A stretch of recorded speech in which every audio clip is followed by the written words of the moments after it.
today, tayo po ay magluluto ng corn beef. First thing to do, tayo po ay maghihiwa ng bawang at sibuyas. Kayo na pong bahala kung paanong hiwa ang gusto nyong gawin. Alangan namang magdesisyon ako para sa inyo. Take note po, bawal po maiyak sa sibuyas habang naghihiwa. Charis! Di natin napipigilan ang ating iyak. Natural na yan. Dahil wala akong any tips, bahala na kayo, maiyak na lang kayo. Second step ay magsasalang tayo ng kawali. Siyempre alam nyo na yan, para namang di grade 2.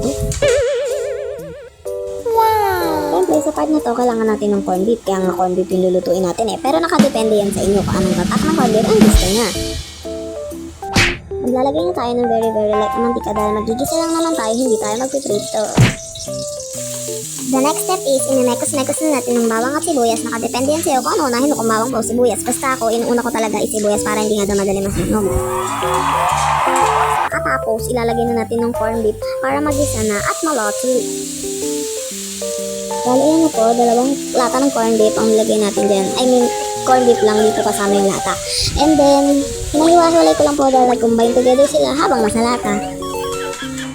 Talagyan na po natin yung pambansang pampalasa, magic syrup.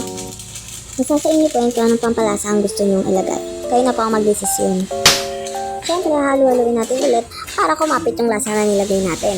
Naglagay nga rin pala ako dyan ng tubig at patis para pampalasa lang din. Pero ulitin ko pa rin po, nakadepende po yan sa inyo kung ano ang gusto nyo ilagay na pampalasa. Kung takang-taka kayo kung ano na naging lasa, mukhang satisfied naman po ako dyan at nasarapan, kaya I suggest na huwag nyo subukan. Siyempre try nyo na yung recipe na to kung gusto nyo maging masaya sa buhay nyo. Salamat people!